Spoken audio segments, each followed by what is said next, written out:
الحمد لله الحمد لله حمدا لا حد لمنتهى، وهو سبحانه لا يذل من والاه ولا يعز من عاداه، ونسأله أن يهدينا فيمن هدى، ونشهد أن لا إله إلا الله وحده لا شريك ولا رب لنا سواه، ونشهد أن سيدنا ونبينا مصطفانا محمدا عبده ورسوله.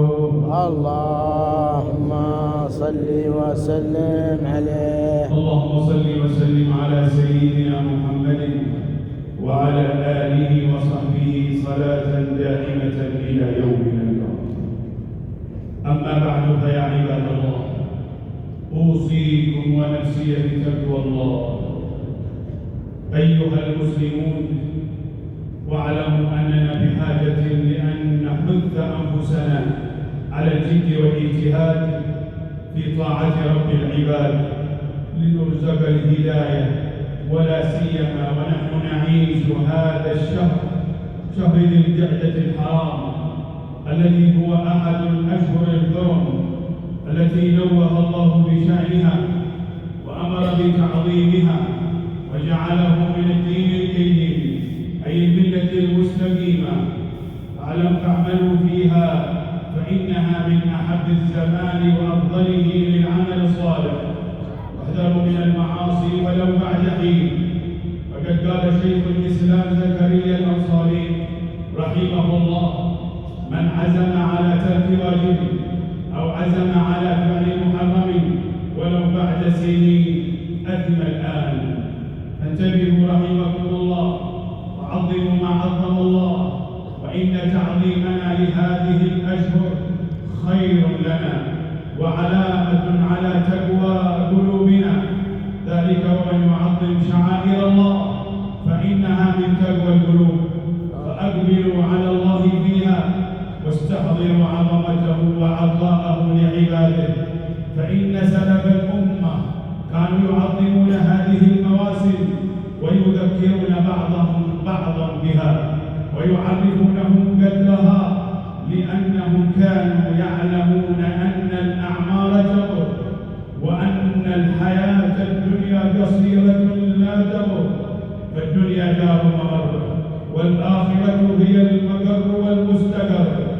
قال القاضي أبو يوسف: بينما أنا أمشي مع أبي حنيفة إذ سمعت رجلا يقول لآخر: هذا أبو حنيفة لا ينام الليل. فقال أبو حنيفة: والله لا يتحدث عني بما لم أفعل. فكان يحيي الليل صلاة وتضرعا ودعاء. فيا عباد الله، هذه فرصة أتاها الرحمن لكم فانتهزوها، ومن في أعماركم فلا تفوتوها. كم ممن مات يتمنى لو أن يعود ليقول لا إله إلا الله.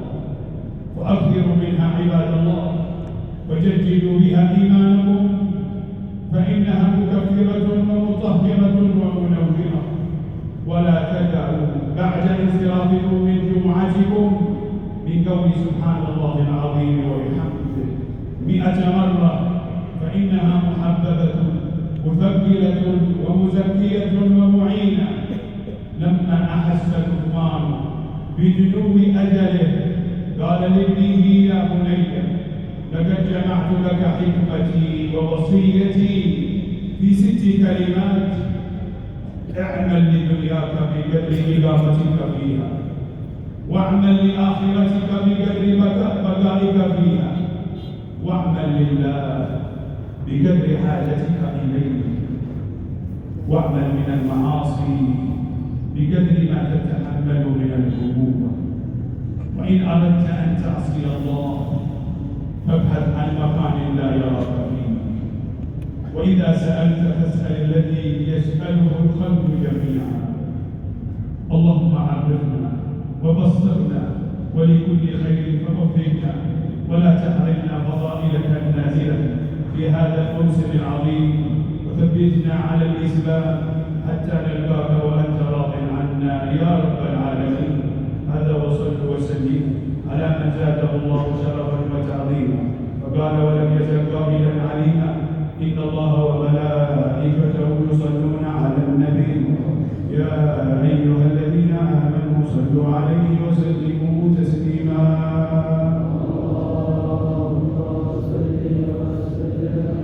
اللهم صل وسلم على سيدنا محمد طب القلوب ودوائها وعافية الأبدان وشفائها ونور الأبصار وضيائها وقوت الأرواح وغذائها.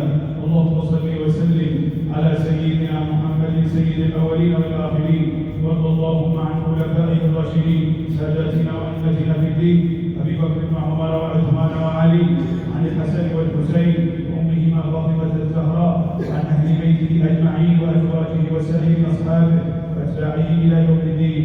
اللهم انفعنا بحبهم وعصم ألسنتنا عن سبهم وأدخلنا الجنة معهم يا رب العالمين.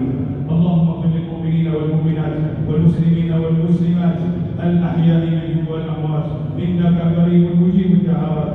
اللهم أعز الإسلام والمسلمين واخذل الكفرة والمشركين وانصر من نصر الدين واخذل من خذل المسلمين وفرج هم المهمومين واقض الدين عن المدينين واغفر للأحياء والميتين وأطل أعمارنا في عافية وادفع عنا البلاء والوباء والأمراض والأسباب والفتن ما ظهر منها وما بطن، واجعل بلدتنا هذه آمنة مطمئنة وسائر بلدان المسلمين. اللهم اهدنا واهد بنا واجعلنا سببا لمن اهتدى. اللهم رحمتك نرجو فلا تكلنا إلى أنفسنا ولا إلى أحد من خلقك يا رب العالمين ولا أقل من ذلك، وأصلح لنا شأننا كله. اللهم اغفر لنا ما بدلنا وما أخرنا وما أسررنا وما أعلنا وما أنت أعلم به منا.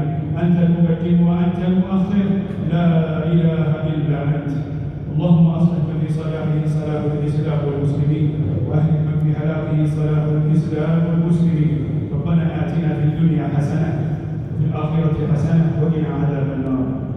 عباد الله، إن الله يأمر بالعدل والإحسان وإيتاء ذي القربى وينهى عن الفحشاء والمنكر والبغي يعظكم لعلكم تذكرون.